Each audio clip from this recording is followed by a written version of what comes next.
The Wonderful Wizard of Oz by Lyman Frank Baum. Chapter 2. The Council with the Munchkins.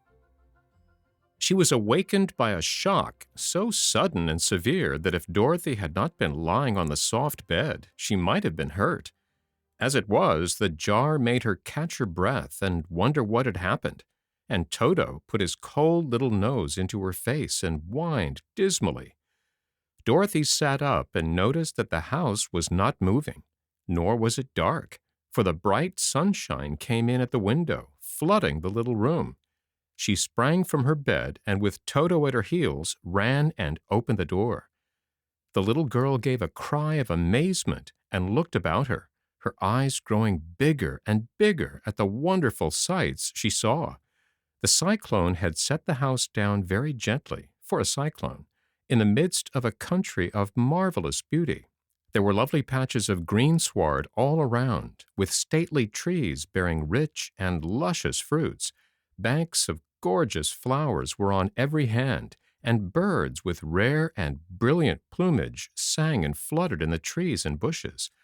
A little way off was a small brook, rushing and sparkling along between green banks, and murmuring in a voice very grateful to a little girl who had lived so long on the dry, gray prairies.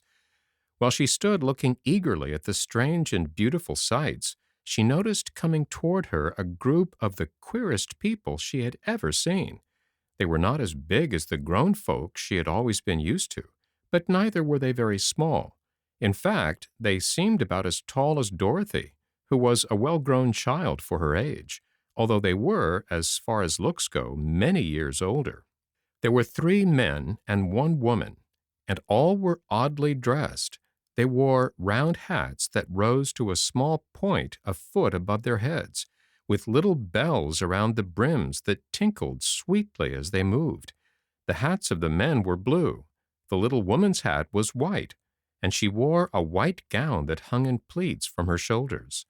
Over it were sprinkled little stars that glistened in the sun like diamonds. The men were dressed in blue of the same shade as their hats, and wore well-polished boots with a deep roll of blue at the tops. The men, Dorothy thought, were about as old as Uncle Henry, for 2 of them had beards, but the little woman was doubtless much older. Her face was covered with wrinkles, her hair was nearly white, and she walked rather stiffly. When these people drew near the house where Dorothy was standing in the doorway, they paused and whispered among themselves, as if afraid to come farther. But the little old woman walked up to Dorothy, made a low bow, and said in a sweet voice, "You are welcome, most noble sorceress, to the land of the Munchkins. We are so grateful to you for having killed the wicked witch of the East, and for setting our people free from bondage." Dorothy listened to this speech with wonder. What could the little woman possibly mean by calling her a sorceress and saying she had killed the wicked witch of the East? Dorothy was an innocent, harmless little girl who had been carried by a cyclone many miles from home, and she had never killed anything in all her life. But the little woman evidently expected her to answer, so Dorothy said with hesitation, "You are very kind, but there must be some mistake. I've not killed anything." "Your house did, anyway," replied the little old woman with a laugh. "And that is the same thing. See?" she continued, pointing to the corner of the house. "There are 2 feet, still sticking out from under a block of wood." Dorothy looked and gave a little cry of fright. There indeed, just under the corner of the great beam the house rested on, 2 feet were sticking out, shod in silver shoes with pointed toes. "Oh dear! Oh dear!" cried Dorothy, clasping her hands together in dismay. "The house must have fallen on her. Whatever shall we do?" "There is nothing to be done," said the little woman calmly. "But who was she?" asked Dorothy. "She was the wicked witch of the East, as I said," answered the little woman. "She has held all the Munchkins in bondage for many years, making them slave for her night and day. Now they are all set free and are grateful to you for the favor." "Who are the Munchkins?" inquired Dorothy. "They are the people who live in this land of the East, where the wicked witch ruled." "Are you a Munchkin?" asked Dorothy. No, but I am their friend, although I live in the land of the north. When they saw the witch of the east was dead, the Munchkins sent a swift messenger to me, and I came at once. I am the witch of the north. Oh, gracious, cried Dorothy. Are you a real witch? Yes, indeed, answered the little woman. But I am a good witch, and the people love me. I am not as powerful as the wicked witch who ruled here, or I should have set the people free myself. But I thought all witches were wicked, said the girl, who was half frightened at facing a real witch. Oh, no, that is a great mistake. There were only 4 witches in all the land of Oz, and 2 of them, those who live in the north and the south, are good witches. I know this is true, for I am one of them myself, and cannot be mistaken. Those who dwelt in the east and the west were indeed wicked witches, but now that you have killed one of them, there is but one wicked witch in all the land of Oz, the one who lives in the west. But, said Dorothy, after a moment's thought, Aunt Em has told me that the witches were all dead, years and years ago. Who is Aunt Em? Inquired the little old woman. She's my aunt who lives in Kansas, where I came from. The witch of the north seemed to think for a time with her head bowed and her eyes upon the ground. Then she looked up and said, I do not know where Kansas is, for I have never heard that country mentioned before, but tell me, is it a civilized country? Oh, yes, replied Dorothy. Then that accounts for it. In the civilized countries, I believe there are no witches left, nor wizards, nor sorceresses, nor magicians. But you see, the land of Oz has never been civilized, for we are cut off from the rest of the world. Therefore, we still have witches and wizards amongst us. Who are the wizards? Asked Dorothy. Oz himself is the great wizard, answered the witch, sinking her voice to a whisper. He is more powerful than all the rest of us together. He lives in the City of Emeralds.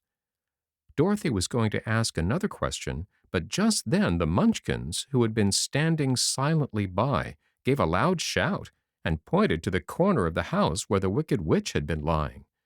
What is it?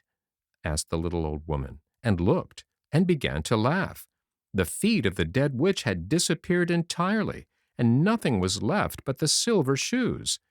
She was so old, explained the witch of the north, that she dried up quickly in the sun. That is the end of her, but the silver shoes are yours, and you shall have them to wear. She reached down and picked up the shoes, and after shaking the dust out of them, handed them to Dorothy. The witch of the east was proud of those silver shoes, said one of the Munchkins, and there is some charm connected with them. But what is it we never knew? Dorothy carried the shoes into the house and placed them on the table. Then she came out again to the Munchkins and said, I am anxious to get back to my aunt and uncle, for I'm sure they will worry about me. Can you help me find my way? The Munchkins and the witch first looked at one another, and then at Dorothy, and then shook their heads. At the east, not far from here, said one, there is a great desert, and none could live to cross it. It is the same at the south, said another, for I have been there and seen it. The south is the country of the Quadlings. I am told, said the third man, that it is the same at the west, and that country where the Winkies live is ruled by the wicked witch of the west, who would make you her slave if you passed her way. The north is my home, said the old lady, and at its edge is the same great desert that surrounds this land of Oz. I'm afraid, my dear, you will have to live with us. Dorothy began to sob at this, for she felt lonely among all these strange people. Her tears seemed to grieve the kind-hearted Munchkins, for they immediately took out their handkerchiefs and began to weep also.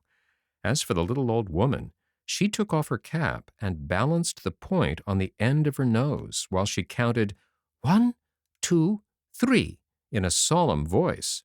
At once the cap changed to a slate on which was written in big white chalk marks, Let Dorothy go to the City of Emeralds. The little old woman took the slate from her nose, and having read the words on it, asked, Is your name Dorothy, my dear? Yes, answered the child, looking up and drying her tears. "Then you must go to the City of Emeralds. Perhaps Oz will help you." "Where is this city?" asked Dorothy. "It is exactly in the center of the country and is ruled by Oz, the great wizard I told you of." "Is he a good man?" inquired the girl anxiously. "He is a good wizard. Whether he is a man or not, I cannot tell, for I have never seen him." "How can I get there?" asked Dorothy. "You must walk. It is a long journey through a country that is sometimes pleasant and sometimes dark and terrible. However, I will use all the magic arts I know of to keep you from harm." "Won't you go with me?" pleaded the girl, who had begun to look upon the old woman as her only friend. "No, I cannot do that," she replied. "But I will give you my kiss, and no one will dare injure a person who has been kissed by the Witch of the North." She came close to Dorothy and kissed her gently on the forehead. Where her lips touched the girl, they left a round, shining mark, as Dorothy found out soon after. "The road to the City of Emeralds is paved with yellow brick," said the witch, "so you cannot miss it. When you get to Oz, do not be afraid of him, but tell your story and ask him to help you. Goodbye, my dear." The three Munchkins bowed low to her and wished her a pleasant journey, after which they walked away through the trees. The witch gave Dorothy a friendly little nod, whirled around on her left heel 3 times, and straightway disappeared, much to the surprise of little Toto, who barked after her loudly enough when she had gone, because he had been afraid even to growl when she stood by.